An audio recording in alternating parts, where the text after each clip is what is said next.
Hi there, this is Dr. Allie Lambert with Expert Hearing Care, and today we're going to learn how to clean our hearing devices. You should have received in your fitting this white bag, and what I've done is I've taken out all of the items inside. So let's go through what they are. The first thing you'll find is a toothbrush, and of course it's not for this, it's going to be for your hearing device. The second item is a hearing aid saver or a drying jar. The third item is going to be, you should have 3 or more packages of your kind of battery inside. And the last item is going to be a packet of wax filters.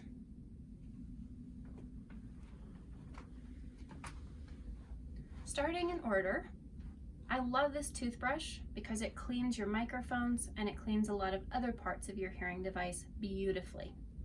We're going to take our hearing aid, and I just gently take my brush and brush over the outer casing. You don't want to spend a lot of time next to your microphone ports. They're very delicate, but if you happen to see anything lodged in them, gently rub over them with your brush. Moving down, the silicone tip, that's called a dome, and you can take your brush again and sort of sweep over the outside of your dome. You can be more aggressive with it. I promise you, it's gonna hang on. Okay, so that's a really good pre-cleaning measure. If you notice that your hearing device isn't working that well, if it sounds a bit muffled or muted, the next step that you'd want to use is you'd want to get a fingernail underneath your dome, just like so, and touch the top. Then what I'm going to do is I'm going to pinch my fingers together and pull this dome off, just like this. Okay? We're going to set our dome aside.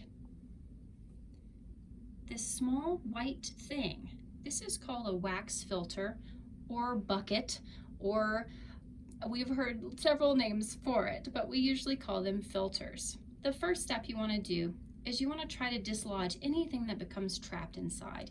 We'll take our brush again, and using that same sweeping motion, we'll brush right over the top of it. If you can see any other color other than white inside your filter, it's still not clean. The second step you would use would be to take one of your wax filters, okay, and we'll pull that out here.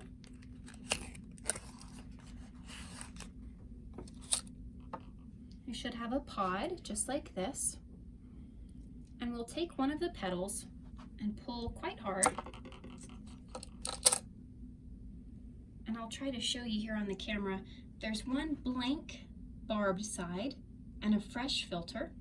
We're going to take the blank barbed side and we're going to push that into the end of the receiver until it clicks and stands up by itself. Then we'll pull that out, and we'll push that other side into the port, just like so. And then we'll take this and we'll toss it in the garbage. You have successfully changed your wax filter.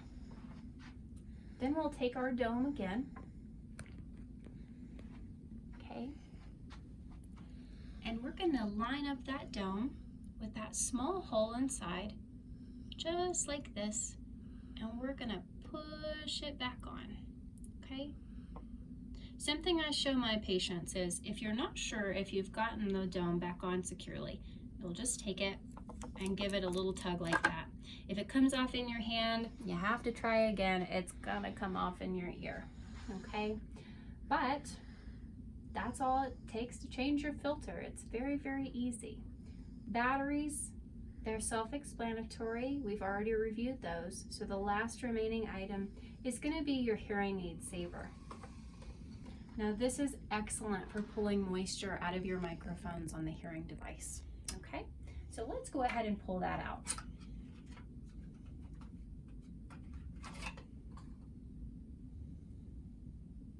If we open the inside, you'll see some blue silica beads, okay?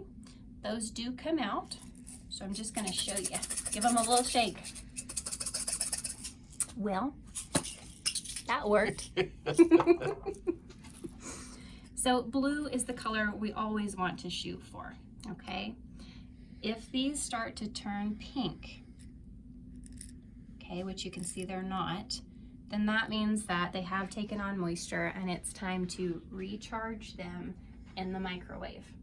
You can recharge them by taking this puck by itself, no hearing aids, no jar, just the puck, and let it go around for about 10 seconds. Most of the time, that should zap the water out of them and turn them back to blue. If for some reason they're still pink, you can do another 10 seconds, okay?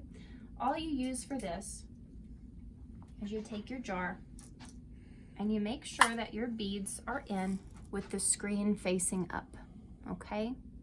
Then you would take your hearing aid, make sure that your door is open so that you're not using battery if you don't have to. And we just drop them in there.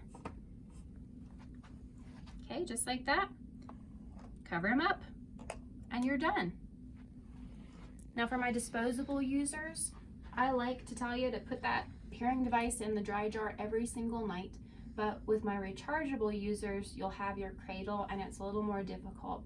For my rechargeable people, I would say if they get wet or if you happen to sweat on them, find a couple of hours where you can put them in the dry jar just so that it can pull some moisture out for you.